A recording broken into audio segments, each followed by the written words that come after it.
आइए दोस्त, हम अब रिकॉर्ड करते हैं क्वेश्चन नंबर 16। और क्वेश्चन नंबर 16 क्या कहता है? Extract of the ledger balance of Kalpana limited as on 31 March 2015 include the following. क्या है? 2012% preference shares of ₹100 each fully paid up. Okay, 2 lakh रुपए के शेयर्स हैं, सरप्लस है आपके पास में 40,000 का, सिक्योरिटी प्रीमियम है आपके पास में 12,000 का। गाइज, अगर मैं वो सेक्शन अगेन सेक्शन 133 को कंप्लाई करता हूँ तो मुझे सिक्योरिटी प्रीमियम का मुझे कोई भी मतलब नहीं है। नो मतलब, नो मीनिंग। इस क्वेश्चन को मैं आपको under the terms of the issue the preference shares are redeemed on 31 March 2015 at a premium of 10%. The directors desire to make a minimum fresh issue of equity shares of ₹10 each at a premium of 5% for redemption purpose. Okay, you are required to ascertain the amount of the fresh issue to be made and pass necessary journal entries in the books of the company.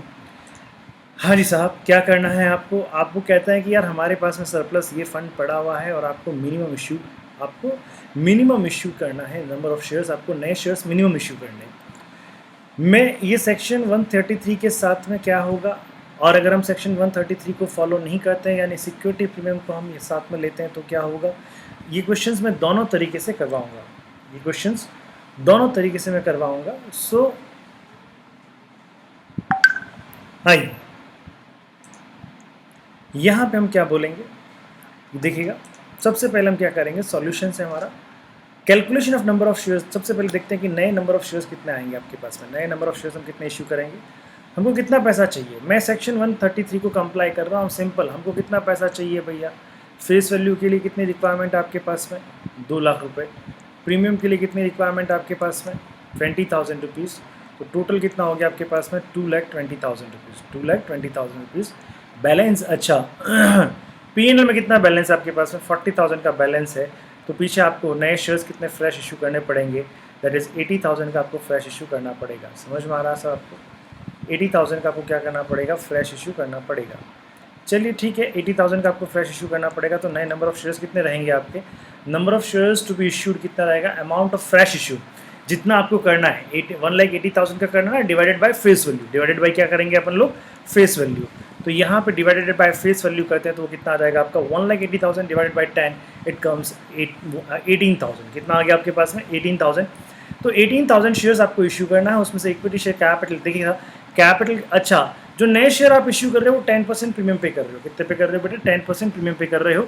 तो capital के रूप में कितना पैसा आएगा आपके पास में? 1,80,000। और आपके पास में प्रीमियम के रूप में कितना पैसा आएगा? 9,000। तो कुल मिला के आपके पास में कितना पैसा आ जाएगा? 1,89,000। 1,89,000। क्लियर साहब? हम 1,80,000 के नए शेयर इशू कर रहे हैं। टोटल कितना पेमेंट करना है अपने को? 2 लाख का पेमेंट करना है कैपिटल के लिए। और 1,80,000 नई कैपिटल आ रही है तो हम CRR कितने का बनाएंगे? CRR बनाएंगे हम 20,000 का। कितने का बनाएंगे? 20,000 का। समझ में आ रही है बात? चलिए ये देखते हैं अब हम क्या कर सकते हैं। सबसे पहले हम क्या एंट्री करेंगे? सबसे पहले हम एंट्री करेंगे अमाउंट इशू करने की। क्या करेंगे? अमाउंट इशू करने की। अमाउंट इशू करने का मतलब वही शेयर्स इशू करने का। क्या करेंगे? शेयर्स इशू करने की एंट्री करेंगे। और उसके बाद में जो हम यहाँ पे एंट्री करेंगे that is called P&L account debit. वापस हमने क्या किया? हमने प्रीमियम ऑन रिडेम्पशन का इंतज़ाम किया। फिर यहाँ पे CRR को भी बनाने की हम एंट्री करेंगे। तो CRR की एंट्री क्या होगी? Premium P&L account debit. P&L account debit कितने से? 20,000 से। तो 2 CRR कितने से? आपका 20,000 रुपीज़ से। ये हमने CRR क्रिएट कर दिया जितना हमारा मैक्सिमम पॉसिबल हो सकता था। उसके बाद में तो वही 2 एंट्री है आपकी। पहली एंट्री क्या है आपकी? अमाउंट को इश्यू करने की, अमाउंट को ड्यू करने की। अमाउंट को ड्यू करने का मतलब क्या होता है आपका? प्रेफरेंस शेयर होल्डर का अमाउंट आपने ड्यू किया है। 12% redeemable preference shares capital account debit. Premium on redemption of preference shares account debit to preference share holder. ये आपने यहाँ पे अमाउंट ड्यू कर दिया है 20, इसका प्रीमियम और टोटल।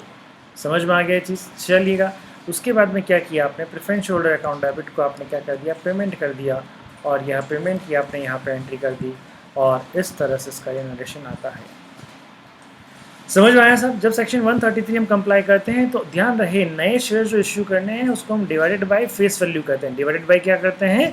फेस वैल्यू करते हैं। डिवाइडेड बाय क्या करते हैं बेटा? फेस वैल्यू करते हैं। अगर इसको सेक्शन 133 वाला कंप्लाई ना करें, अगर हम ये मान लें कि क्या होगा, सेक्शन 133 वाला कंप्लाई ना करें, इसको हम ये मान लें, तो ऐसी कंडीशन में क्या होगा? ऐसी कंडीशन में क्या होगा बेटा? ये होगा, देखिए। तो उसको हम क्या करेंगे, फिर सिक्योरिटी प्रीमियम को भी यूज़ करेंगे, फिर हम क्या करेंगे, सिक्योरिटी प्रीमियम को भी यूज़ करेंगे। और यहाँ पे जो डिवाइडेड बाय फेस वैल्यू है ना, यहाँ पे जो डिवाइडेड बाय फेस वैल्यू है, इस डिवाइडेड बाय फेस वैल्यू को हम क्या करेंगे, डिवाइडेड बाय फेस वैल्यू की जगह हम कर देंगे इश्यू प्राइस। क्या कर देंगे, इश्यू प्राइस। आइए जरा चेक करें इसको हम कर रहे हैं विदाउट 133, विदाउट सेक्शन 133, यानी सिक्योरिटी प्रीमियम को भी हम यूज़ कर रहे हैं साथ में, सिक्योरिटी प्रीमियम को भी हम क्या कर रहे हैं बेटा, साथ में यूज़ कर रहे हैं। तो आइए जरा बात करें solution, calculation of number of shares to be issued. यहाँ पे चलिए कितना पैसा चाहिए आपको चाहिए 2 लाख रुपया, आपको चाहिए प्रीमियम के लिए, आपको चाहिए प्रीमियम के लिए। अगर मैं बात कहता हूँ प्रीमियम के लिए, ओ भैया कहाँ चले, प्रीमियम के लिए कितना पैसा चाहिए आपको, 20,000। तो टोटल कितना अमाउंट चाहिए हमको, टोटल अमाउंट चाहिए 2,20,000। अब यहाँ पे सिक्योरिटी प्रीमियम भी यूज़ होगा, यहाँ पे less security premium less P&L account, तो टोटल अब हमको ये टोटल कितना होता है, दोनों मिला के 40 और 12 कितना होता है आपका 52,000। तो दोनों मिला के आपका 52,000 होता है। तो 1,68,000 के नए शेयर्स आपको इश्यू करने पड़ेंगे। अच्छा, अब ये 1,68,000 है, डिवाइडेड बाय क्या करना पड़ेगा, इश्यू प्राइस। डिवाइडेड बाय क्या करना पड़ेगा अपने को, इश्यू प्राइस। तो ये आप देखिए डिवाइडेड बाय, अगर हम यहाँ पे इश्यू प्राइस करते हैं तो 1,68,000 डिवाइडेड बाय 10.5। अगर मैं कहता हूँ 1,68,000 डिवाइडेड बाय 10.5, इट कम्स 16,000। कितने शेयर्स आएंगे यहाँ पे, ये 16,000 शेयर्स आएंगे और उनकी कैपिटल का वैल्यू कितना होगा, 1,60,000। और अगर मैं बात कहता हूँ तो यहाँ पे सिक्योरिटी प्रीमियम कितना आएगा आपका, 8,000। सिक्योरिटी प्रीमियम कितना आएगा बेटा, 8,000। तो टोटल कितना बन जाएगा आपका, 1,68,000। कितना बन जाएगा, 1,68,000। गाइज आप मुझे एक चीज़ बताएं, यहाँ पे आप मुझे एक चीज़ बताएं कि यहाँ पे 1,60,000 का फ्रेश आ रहा है, फ्रेश कैपिटल आपका 1,60,000 का आ रहा है। कैपिटल के रूप में पेमेंट कितना करना है आपको, 2 लाख का कैपिटल के रूप में पेमेंट करना है। आउट ऑफ दिस 1,60,000 का आपके पास में फ्रेश शेयर आ रहा है, क्या आ रहा है, फ्रेश कैपिटल आ रहा है। तो आपको CRR कितने का बनाना पड़ेगा, CRR कितने का बनाना पड़ेगा, 40,000 का। CRR कितने का बनाना पड़ेगा, 40,000 का। तो ये जो बैलेंस इन P&L अकाउंट है, ये जो बैलेंस इन P&L अकाउंट है, ये पूरा का पूरा किस में चला जाएगा, ये पूरा का पूरा चला जाएगा CRR में चला जाएगा, CRR में चला जाएगा। और देखिए प्रीमियम का कितना पैसा चाहिए था अपने को, 20,000 चाहिए था ना, ये 12,000 ये रहा और 8,000 ये रहा। 12,000 तो ओल्ड प्रीमियम का अकाउंट और 8,000 फ्रेश इश्यू का। तो 12 और 8 कितना होता है, 20,000 होता है। तो 20,000 रुपीज़ हम कहाँ से ले लेंगे, प्रीमियम से ले लेंगे, सिक्योरिटी प्रीमियम अकाउंट से ले लेंगे, प्रीमियम फॉर रिडेम्पशन के लिए। समझ में आ रहा है बेटा ये चीज़ आपको, बिल्कुल समझ में आएगा आपको। चलिए आइए एक क्वेश्चन करते हैं हम, यहाँ पे एंट्रीज करते हैं इसकी। सबसे पहले हमने क्या किया, सबसे पहले हमने शेयर्स इशू कर दिया। तो bank account debit 1,68,000, to equity share capital 1,60,000, to security premium 8,000। Clear. उसके बाद में हमने क्या किया, उसके बाद हमने वापस यहाँ पे एंट्री कर दी। वापस हमने क्या एंट्री कर दी है यहाँ पे, उसके बाद में हमने वापस यहाँ पे एक एंट्री कर दी है। और वो एंट्री कौन सी है बेटा, अरे भैया बार बार जा रहा है, हाँ जी, वो एंट्री मैंने वापस यहाँ पे की है, वो एंट्री आपकी यहाँ पे आ गई है। दैट इज़ किसकी एंट्री करेंगे बताओ, हाँ जी, यहाँ पे हमने सिक्योरिटी प्रीमियम की एंट्री पहले हो गई चुकी है यहाँ पे। अब यहाँ पे देखिए मज़ेदार बात क्या है, यहाँ पे देखिएगा वो जो पैसा है हमने सिक्योरिटी प्रीमियम का पैसा कहाँ से लिया है, हमने सिक्योरिटी प्रीमियम अकाउंट से लिया है। कहाँ से लिया है बेटा, सिक्योरिटी प्रीमियम अकाउंट से लिया है। अब अगर मैं बात कहता हूँ तो P&L अकाउंट को डेबिट करूँगा और मैं रिजर्व क्रिएट कर दूंगा, P&L account debit to capital redemption reserve. समझ में आया आपको ये पॉइंट, आपको बिल्कुल ये पॉइंट समझ में आया होगा। और इस तरह से हम ये पॉइंट करेंगे, अमाउंट को अब ड्यू करेंगे और अमाउंट को अब क्या कर देंगे, पे कर देंगे, अमाउंट को क्या कर देंगे, पे कर देंगे।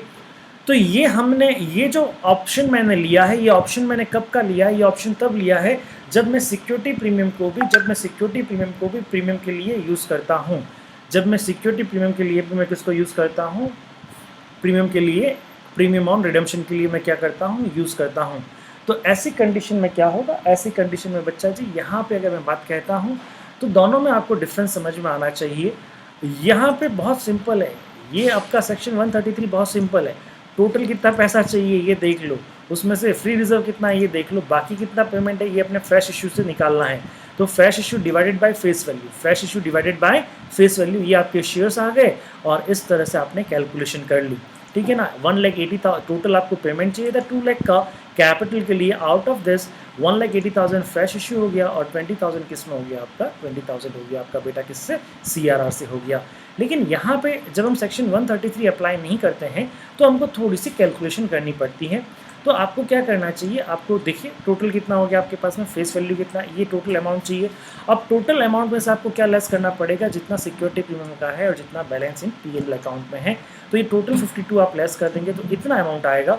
अब कितने मिनिमम शेयर्स का बोला गया है, तो मिनिमम शेयर्स में हम क्या करेंगे, यहाँ पे डिवाइडेड बाय इश्यू प्राइस करेंगे, डिवाइडेड बाय इश्यू प्राइस करेंगे। और वहाँ पे हमने क्या किया था, डिवाइडेड बाय फेस वैल्यू। दोनों में थोड़ा सा डिफरेंस है, दोनों में थोड़ा सा डिफरेंस है, आंसर में डिफरेंस है, डेफिनेटली आंसर में भी डिफरेंस होगा, क्योंकि हम यहाँ पे प्रीमियम के लिए सिक्योरिटी प्रीमियम को भी यूज़ कर रहे हैं। सर हमें कौन सा करना है, तो बेटा जी हमें करना है सेक्शन 133 वाला कंप्लाई किया, हमें करना है सेक्शन 133 वाला कंप्लाई, ईजी रहेगा। क्या करना है हमें, ईजी रहेगा। सेकंड चीज़ क्या है, अब ये यार most of the company section 133 में आती है, ठीक है ना, तो आपको ये चीज़ करनी है बेटा, क्लियर। अपना ICAI पूरा ही ये करता है, ठीक है। CS के लोग भी यही आप काम करेंगे, ओके चलेगा साहब। अब हम देखते हैं क्वेश्चन नंबर 17, आइए फटाफट देखते हैं आज क्वेश्चन नंबर 17। क्वेश्चन नंबर 17 क्या कहता है, Lily limited having sufficient balance to the credit of the general reserve.